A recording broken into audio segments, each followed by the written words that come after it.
Muy buenas noches, queridos hermanos y amigos que nos acompañan por este medio. Agradecemos la oportunidad de poder llegar hasta sus hogares con el propósito de hacer una reflexión sobre la palabra del Señor.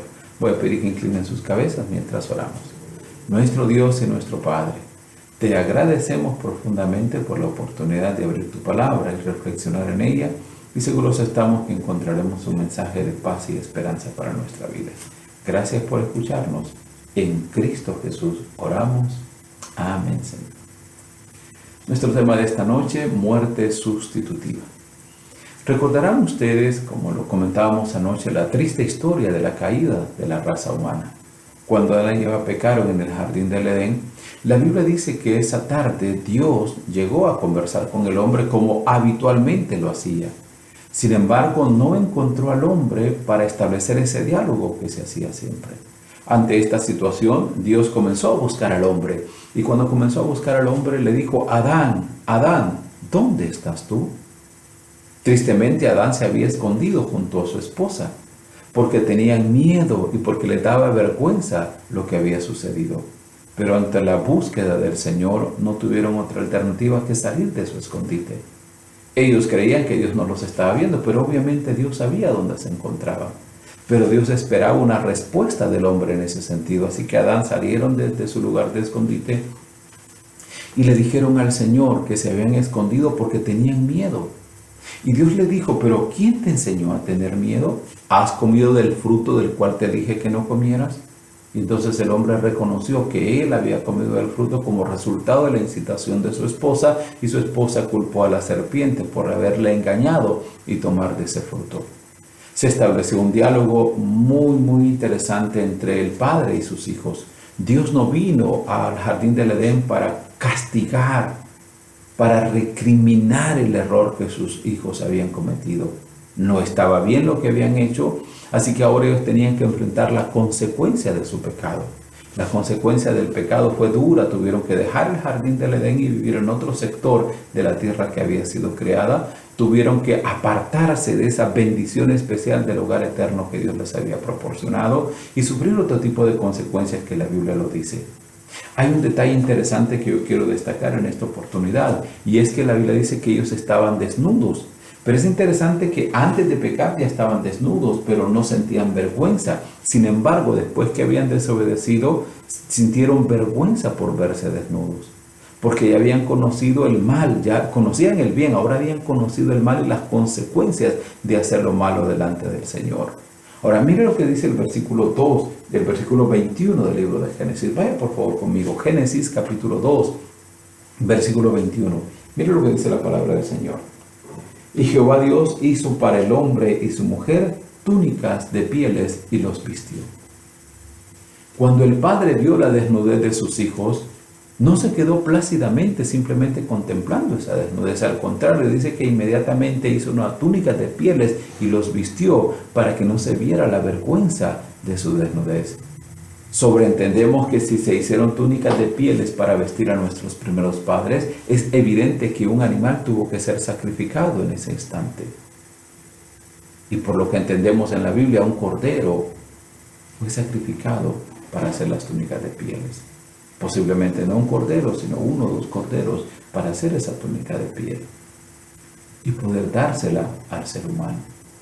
Entendemos esto por las lecciones que Adán y Eva enseñaron a sus hijos en la posteridad. Recordarán que el capítulo 4 habla del momento en que Caín y Abel ofrecieron una ofrenda delante del Señor. Y cuando ofrecen esa ofrenda, dice la Biblia, lo que hicieron fue, en el caso de Caín, ofrecer hortalizas, vegetales, de lo que él había sembrado en su campo. Pero Abel, dice la Biblia, que trajo de lo mejor de sus ovejas, un cordero, para presentarlo delante del Señor. Era indudable que Adán y Eva habían enseñado a sus hijos sobre la muerte de ese cordero para que sus vestimentas fueran elaboradas, y a partir de ahí se instituyó por orientación divina el ofrecimiento de esos corderos como ofrendas delante del Señor. La mayor evidencia la tenemos también en el sistema de adoración patriarcal. Tanto Abraham, Isaac y Jacob siguieron esa costumbre de hacer altares para ofrecerlos delante de su Dios y ofrecer en esos altares corderos también como un sacrificio para la adoración de Jehová de los ejércitos. Cuando los israelitas surgieron como pueblo en Egipto, antes de la salida, antes de la liberación, Dios estableció también la fiesta de la Pascua. Y la fiesta de la Pascua tenía como característica particular la muerte de un cordero. La muerte de ese cordero tenía dos implicaciones interesantes. Número uno, colocar de la sangre que emanaba del cordero en el dintel de las puertas de la casa de los israelitas, con el fin de evitar que la muerte del primer hijo de la familia fuera una realidad, ya que la sangre mostraba al ángel vengador que en esa casa vivía una persona que confiaba en Jehová y por lo tanto no tenía que entrar para matar al primer hijo de la familia. Además dice la Biblia que la carne de este cordero tenía que ser comida inmediatamente y no tenía que guardarse nada para el siguiente día. Como resultado de la institución de esa fiesta, los israelitas en la posteridad continuaron ofreciendo corderos al Señor como el sacrificio de gratitud y un sacrificio sustitutivo, como lo vamos a ver más adelante también. Cuando se estableció el santuario, del cual hablábamos ayer, básicamente la adoración y todos los ejercicios espirituales que se hacían en el santuario tenían que ver con la muerte de un cordero. Y es exactamente lo que sucedía cuando un pecador llegaba al santuario. La Escritura dice que cuando él llegaba al atrio, lo primero que él se encontraba era el altar del holocausto o el altar del continuo sacrificio. La Biblia lo describe de la siguiente manera. Éxodo capítulo 27, versículos 1 y 2. Dice la Biblia, Éxodo capítulo 27, versículos 1 y 2. Vaya a la Biblia conmigo. Harás también un altar de madera de acacia de 5 codos de longitud y de 5 codos de anchura. Será cuadrado el altar y su altura de 3 codos. Y le harás cuernos en sus 4 esquinas, los cuernos serán parte del mismo y lo cubrirás de bronce. Esta es la descripción que la Biblia hace de ese primer elemento que se encontraba en el santuario terrenal. Era precisamente el altar del holocausto. De acuerdo a la estructura que nosotros estamos viendo de ese altar del holocausto, la Biblia dice que era una mesa cuadrada, si usted le quiere llamar así, una caja cuadrada. Esa caja cuadrada medía 5 codos, tanto de anchura como también de longitud, según la Biblia nos lo presenta. Si traemos esas medidas al tiempo moderno, notarán ustedes que el codo en la antigüedad medía más o menos 45 centímetros.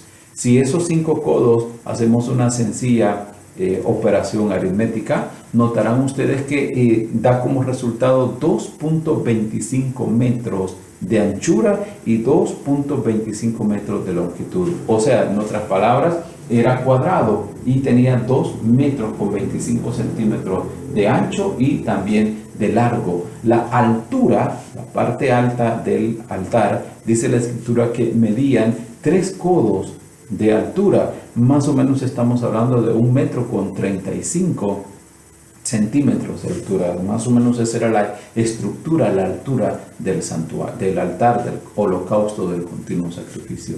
Pero no solo se describe la estructura, dice que tenía que ser de madera de acacia, y no solo iba a ser de madera de acacia, sino que una vez que estuviera estructurada con una madera, tenía que ser recubierto con bronce, y deberían de hacérsele unos cuernos, unas pronunciaciones en cada una de las esquinas, unos cuernos pequeños, porque tenían una función específica también en sus cuernos. Ahora, ¿cuál era el propósito que se perseguía con este altar? Miren lo que dice Éxodo 29, 38 y 39. Vaya, por favor, Éxodo 29, 38 y 39. Miren lo que dice la Biblia.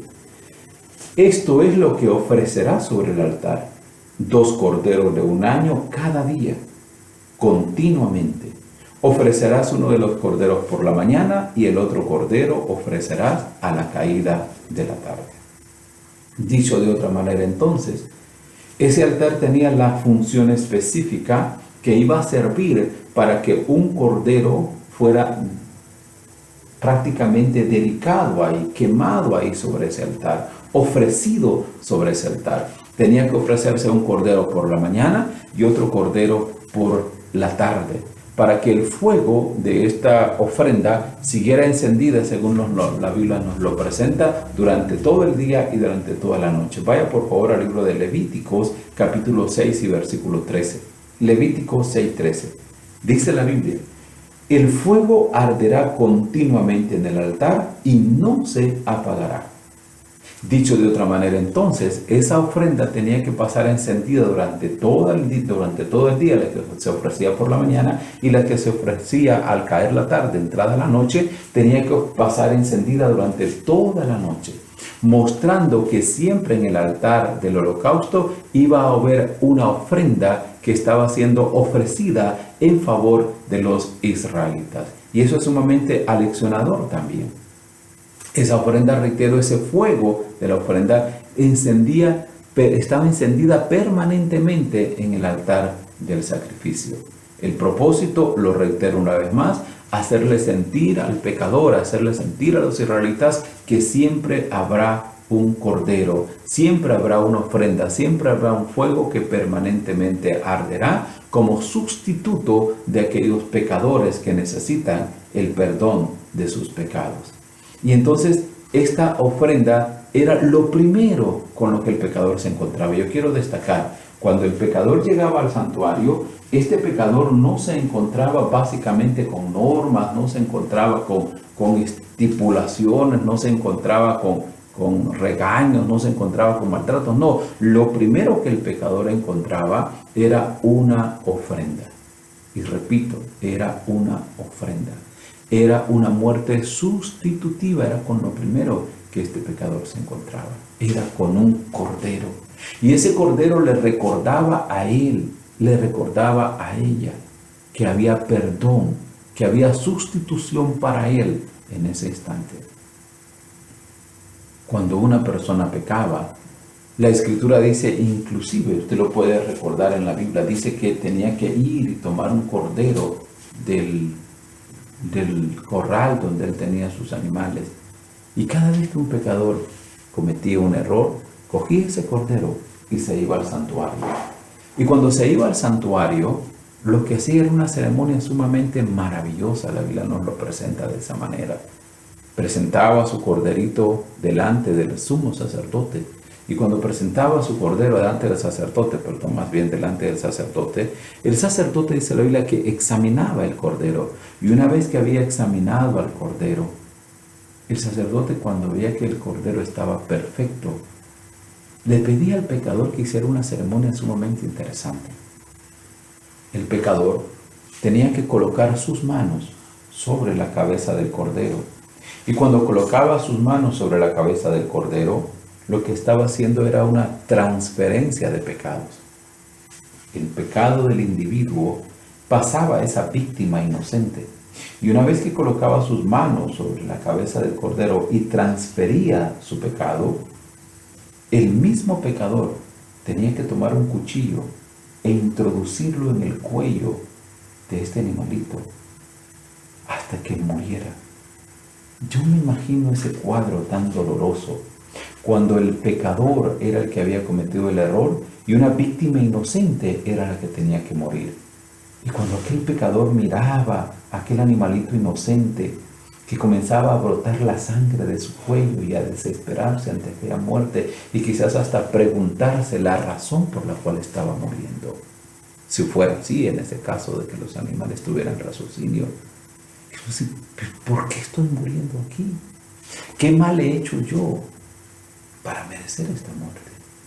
Y es más, para el pecador también era sumamente doloroso saber que como resultado de su error, ese animalito inocente tenía que morir y aquella sangre brotaba del cuerpo de aquel corderito. Y una vez que era muerto, el sacerdote tomaba de la sangre de ese cordero y la llevaba dentro del santuario y colocaba un poquitito de esa sangre en los cuernos que tenía el altar del continuo sacrificio, del incienso, que lo veremos más adelante, y asperjaba un poquitito de esa sangre en la cortina o el velo que separaba el lugar santo del lugar santísimo. De esa manera, el pecado se transfería del pecador al cordero y del cordero al santuario. Triste situación. Lamentable situación. Y digo lamentable situación por la muerte de ese animal inocente. Y esa era la única manera en que el pecador podría encontrar el perdón de sus pecados, el sacrificio de un animal inocente. Y cada pecador que cometía un error de esa magnitud tenía que descargar su culpa sobre este cordero inocente, sobre este corderito que era un símbolo extraordinario de aquel Cordero de Dios que moriría por nuestros pecados. Este ejercicio de adoración se hacía con frecuencia en el santuario terrenal. Y ese cordero que estaba en el altar del holocausto representaba exactamente que la oportunidad de salvación es constante para todos los seres humanos. Y le repito de nuevo, cuando una persona llegaba al santuario, no se encontraba con normas, no se encontraba con restricciones, no se encontraba con regaños. Lo primero que este pecador encontraba era un cordero que era sacrificado por sus pecados. Era un altar del holocausto que le recordaba que alguien estaba muriendo en su lugar. La Biblia, en el capítulo 1 y el versículo 29 del libro de San Juan, nos explica a través de Juan esta experiencia, este cumplimiento maravilloso de todos estos símbolos. Juan 1:29 dice: el siguiente día vio Juan a Jesús que venía a él y dijo: he aquí el Cordero de Dios que quita el pecado del mundo. Palabras sumamente extraordinarias de Juan. Juan, cuando vio a Jesús que venía para ser bautizado e iniciar su ministerio, le señala a las personas que estaban con él junto al río Jordán y le dice: ustedes, perdón, no es la frase, pero entre líneas él está diciendo esto: ustedes constantemente están haciendo sacrificios, en el templo constantemente se están ofreciendo corderos para perdonar el pecado de las personas. Los líderes religiosos generalmente están guiando nuestra mirada hacia el cordero, hacia la ceremonia, pero hemos olvidado lo que esto significa verdaderamente. Y cuando Juan ve a Jesús, dice: este es el verdadero Cordero de Dios que quita el pecado del mundo. Este es el Mesías. Este es el Dios encarnado que dará su vida por cada uno de nosotros para darle cumplimiento a la muerte de tantos corderos que a través de la historia hemos venido desarrollando. Debo decirles que aquí está el verdadero Cordero Pascual. Todos estos corderos que han sido muertos a través del tiempo no eran más que un símbolo maravilloso de lo que este cordero iba a hacer por cada uno de nosotros. Y así como esos corderos eran inocentes y eran arrebatados del corral, del seno materno, Jesús prácticamente fue arrebatado. Jesús fue muerto en el afán de que tú y yo seamos salvos. También una víctima inocente. Una víctima inocente. La Biblia dice que Jesús no cometió pecado, pero que por nosotros se hizo pecado, dice el apóstol San Pablo. Pero él no cometió pecado. El libro de Isaías en el capítulo 53 describe de manera sumamente extraordinaria y vívida, bien gráfica, la muerte y el sacrificio de Jesús. Isaías 53 dice que como cordero fue llevado al matadero y como oveja delante de sus trasquiladores enmudeció y no abrió su boca. También dice la Biblia que Él llevó nuestras enfermedades y sufrió nuestros dolores. Y nosotros, dice, le tuvimos por azotado, por herido de Dios y abatido. Pero Él herido fue por nuestras rebeliones, molido por nuestros pecados. Y agrega que el castigo de nuestra paz fue sobre Él. Y por su llaga fuimos nosotros curados. Sí, hermanos, amigos, la razón de la muerte de Cristo en la cruz del Calvario, la razón de esos sacrificios que eran elaborados o que eran realizados en el santuario y en cada hogar o en cada situación que los israelitas vivieron durante la vida que tuvieron que padecer, implicaba la muerte de este Cordero Pascual, implicaba y prefiguraba y señalaba exactamente la muerte de Cristo en la cruz del Calvario.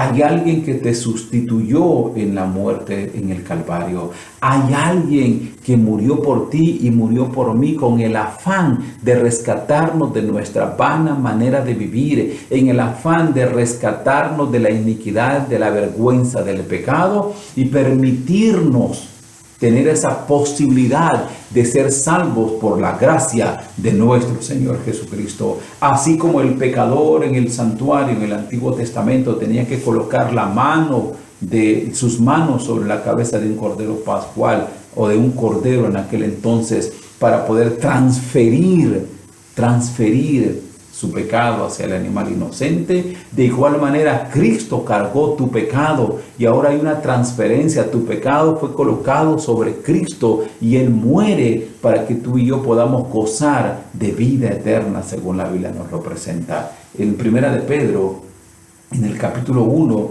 el versículo 19, el apóstol presenta exactamente lo que sucedió ahí. Dice la Biblia en Primera de Pedro 1, 19 y 20: sabiendo que fuisteis rescatados de vuestra vana manera de vivir, la cual recibisteis de vuestros padres, no con cosas corruptibles como oro o plata, sino con la sangre preciosa de Cristo, como de un cordero sin mancha y sin contaminación. Pedro destaca que hemos sido rescatados, y una persona que necesita rescate es una persona que está en peligro de muerte. Cuando una persona está justo cerca de un precipicio para morir, cuando una persona ha sufrido un accidente, necesita ser rescatada de ahí. Y la Biblia dice que nosotros estamos en el precipicio del pecado, en el lodo cenagoso, en el pozo de la desesperación. Y Dios en su misericordia envió a Cristo para que nos rescatara de esa situación, para que nos rescatara de un futuro lúgubre, inequívoco, que nos iba a llevar hacia la destrucción total. Y solo a través de Cristo, ese Cordero de Dios que quita el pecado del mundo, es que usted y yo podemos ser rescatados de esa vana manera de vivir, rescatados de ese estilo de vida que nos está conduciendo paulatinamente a una muerte eterna. Solo a través de Cristo se puede posibilitar en el ser humano esa seguridad de salvación que Dios ofrece. Y Pedro dice: tú no has sido rescatado ni con oro, ni con piedras preciosas, no has sido rescatado con plata, ni con cosas corruptibles. Tú has sido rescatado con la sangre del Cordero, has sido rescatado con la sangre de Cristo que fue derramada por cada uno de nosotros en la cruz del Calvario,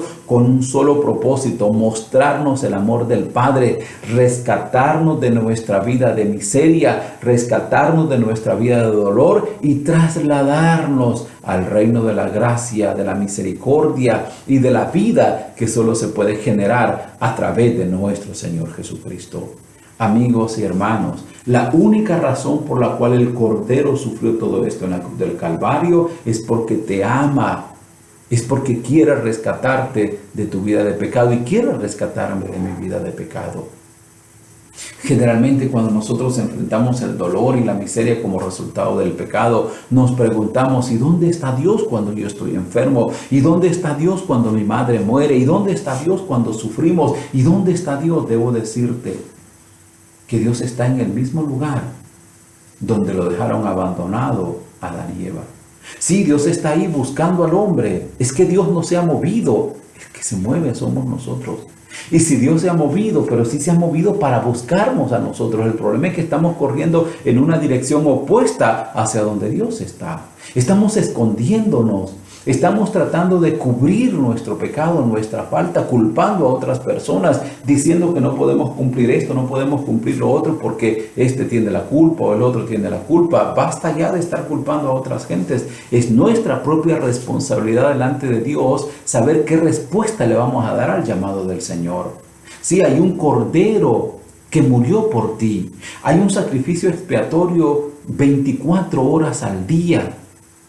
Los 7 días de la semana y los 365 días del año. Hay un sacrificio expiatorio. Hay alguien que murió por ti en la cruz del Calvario y solo está esperando que tú vayas a Él. O que permitas que Él te encuentre para que puedas disfrutar del beneficio que implica que tu deuda haya sido pagada en la cruz del Calvario. Ya fuiste rescatado del pecado. Ya fuimos rescatados de nuestra vana manera de vivir. No sigamos más en el camino de iniquidad. No sigamos más en el camino de la destrucción. Dios te ha llamado. Dios te está buscando. Así como buscó a Adán y a Eva. Dios ha posibilitado a través del santuario terrenal ese símbolo maravilloso del Cordero, un animal inocente, para hacernos sentir que una persona inocente moriría en la cruz del Calvario, y ese sacrificio ya se ejecutó y está listo para ti y para mí. Cuando tú decidas buscar a Cristo y servirle con honestidad y con lealtad, entonces esa sangre maravillosa del Cordero limpiará tu vida de cualquier iniquidad. Mi Biblia dice que hemos sido rescatados de esa vana manera de vivir a través del sacrificio de Jesús. Y el profeta Isaías en el capítulo 44, versículo 22, da una frase, hace una alocución sumamente interesante sobre lo que Dios realiza para tu beneficio y para mi beneficio. Mira lo que dice el libro de Isaías 44, 22. Dice la palabra: yo deshice como una nube tus rebeliones y como niebla tus pecados. Vuélvete a mí, porque yo te redimí. Impactante. Dios está diciendo: cuando tú vienes a mí, cuando aceptas la sangre del Cordero, cuando decides buscarme de corazón, dice Él, yo deshago como una nube tus rebeliones. Las disipo completamente tus rebeliones. Hago que desaparezcan tus rebeliones. Y dice, y como niebla tus pecados. Pero Él hace una invitación. Dice, vuélvete a mí, porque yo te redimí. Es momento de volvernos a Dios. Es el instante preciso para que tú puedas hacer planes concretos de entregar tu vida a Cristo. No importa la condición de pecador en que te encuentras. No importa el pecado que hayas cometido. No importa cuán duro hayamos herido el corazón de Dios. No importa cuán grande haya sido la iniquidad en que hayamos caído. Hay perdón, hay limpieza en la sangre del Cordero. No importa cómo el ser humano nos considere inclusive. Puede ser que seamos despreciados. Puede ser que en un momento determinado la gente crea que no tenemos posibilidad de ser rescatados, pero yo debo decirte en esta oportunidad, Dios está dispuesto a rescatarte, no importa la condición en que hayas caído. Dios está dispuesto a deshacer tus iniquidades, a hacer que tu pecado se convierta en una niebla que desaparezca por completo ante los rayos del sol de justicia y permitirte que tu iniquidad sea limpia completamente por la sangre de Jesús. Lo único que tenemos que hacer es lo que el profeta dice: vuélvete a mí, porque yo te redimí. Basta ya de seguir por los caminos de muerte, basta ya de seguir por los caminos de iniquidad, basta ya por seguir por esos caminos que la Biblia dice que al hombre le parecen caminos correctos, pero al final son caminos de muerte. Es importante que hagas un alto en tu vida y te preguntes si estás caminando por el sendero correcto, si estás yendo por el sendero que Dios ha establecido. Y si no es así, haz un alto esta noche, haz un alto concreto, seguro. Pide perdón a tu Dios por los pecados que se han cometido. Permite que la muerte sustitutiva de Jesús en la cruz del Calvario se haga una realidad en tu vida. Como resultado de ello, surja esa transformación que tanto se necesita. Anoche decíamos que Cristo vino para levantamiento y caída de muchos, de acuerdo a la profecía de Simeón. Cristo ha venido para levantarte de tu condición de pecador y levantarme de mi condición de pecador. Cristo ha venido para darnos esperanza. Cristo ha venido para hacernos sentir que tenemos un gran valor en el reino de los cielos. Permite que Dios te alcance. Permite que la sangre de Jesucristo pueda limpiar tu vida de todo pecado. Juan 1.9, 1 Juan 1.9 dice eso, que si confesamos nuestros pecados, Él es fiel y justo para perdonar nuestros pecados y librarnos de toda maldad y rescatarnos de toda iniquidad. Vuélvete al Señor. Por volvámonos al Señor.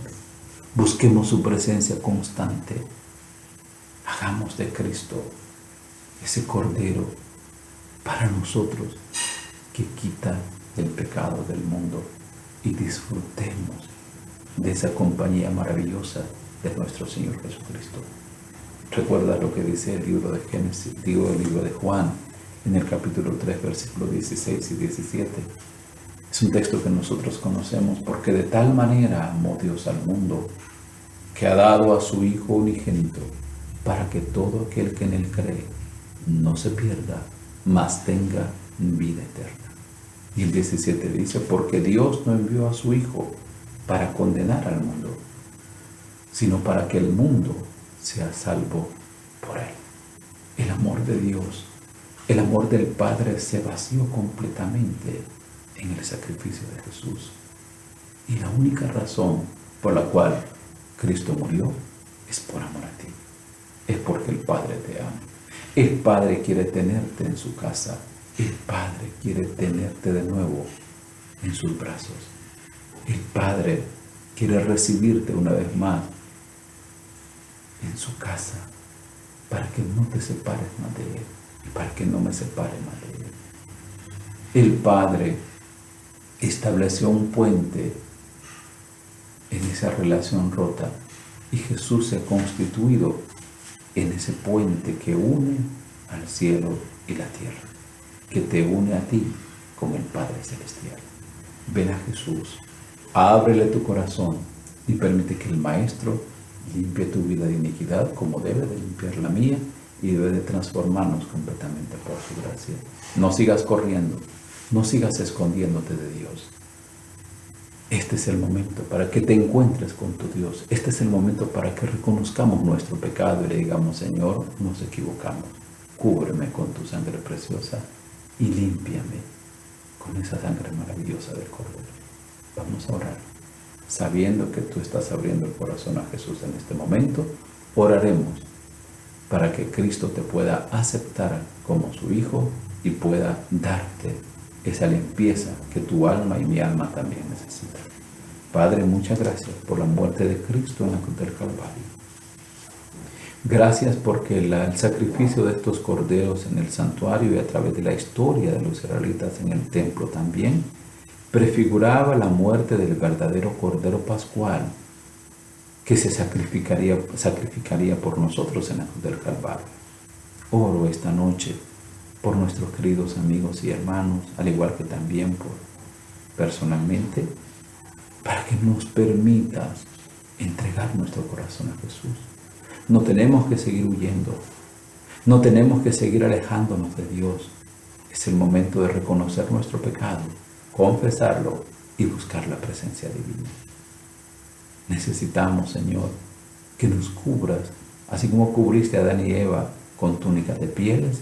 Hoy necesitamos ser cubiertos con la justicia de Cristo Jesús, con ese manto de justicia de nuestro amado Salvador, y rogamos que la sangre de Jesucristo, tu Hijo, nos limpie de todo pecado. Por favor, acéptanos como tus hijos, como la Biblia lo enseña, y permítenos disfrutar de tu presencia divina. Muchísimas gracias por amarnos y gracias por rescatarnos de esta vana manera de vivir. Dejamos nuestra vida en tus brazos santos y oramos para que el corazón que ha sido abierto esta noche de algún amigo, de algún hermano, pueda ser lleno por el amor de Cristo Jesús. Gracias, Padre, por escucharnos. En Cristo Jesús oramos. Amén, Señor. Que Dios les bendiga, que tengan una buena noche, una noche de reflexión, de meditación también, y que nos permita Dios cada día buscar su presencia de manera continua. Mañana tendremos un tema muy interesante, hablaremos acerca de la fuente o la bacro y las implicaciones que esto tiene para el cristianismo moderno. Le invitamos para que nos pueda acompañar. Por ahora, buenas noches y que Dios le bendiga.